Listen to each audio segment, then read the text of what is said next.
ఒక question madam, అంటే social మీడియాలో ఇప్పుడు వస్తున్న న్యూస్ అంటే మీరు త్వరలో మ్యారేజ్ చేసుకోబోతారు అనేసి మళ్ళీ వస్తుంది. మీరు చెప్తున్నప్పుడు నేను నవ్వితే పర్లేదు, మీ పక్కన ఉన్న ఆయనే నవ్వారు. నేనే కార్డులు పంచాల్సింది రాగానే first కాదు, పెళ్ళికి రావాల్సింది నేను, నాకు చెప్పలేదు ఎవరుని. చెప్పండి. అంతేనా? ఇప్పటికి 4వ సారి చేశారు నాకు, ఇది 5వ సారి. అంటే త్వరలో మ్యారేజ్ చేసుకోబోతున్నారు అనేసి వస్తుంది. అది అది అంటే నిజమా లేకపోతే టైం ఉందా? యాక్చువల్గా నేను కూడా రీసెంట్గా విన్నాను ఇది, అంటే విన్నాను. సో విన్నాను అంటే ఆబ్వియస్లీ అది నిజం కాదని అర్థం. నాకు ఎవరో చెప్పారు. దాంట్లో ఒక నిజం అయితే ఉంది, పెళ్ళి అయితే చేసుకుంటున్నాను, అది డెఫినెట్గా చేసుకుంటాను, కానీ ఇప్పుడు కాదు. అండ్ మీరు విన్న న్యూస్కి నాకు ఏ సంబంధము లేదు. అండ్ ఆల్సో నేను విన్నాను ఏదో లివింగ్లో ఉన్నానని. నేనే మా ఇంట్లో ఉండట్లేదు, అవుట్డోర్లో ఉంటున్నాను నేను.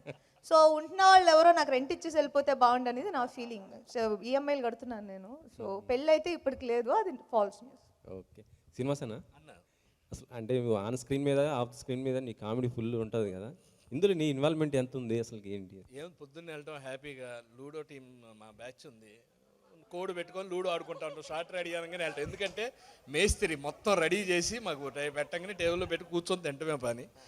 చాలా చక్కగా అందరూ కొత్త డైరెక్టర్ శివ కూడా ఫ్రెండ్లీ అనమాట, కొత్త డైరెక్టర్. ఆయన కూడా 5 టేబుల్ లేదంటే లేదు, ఓన్లీ 4గురికే ఉంది లూడో టీం దీంట్లో అని చెప్పాను.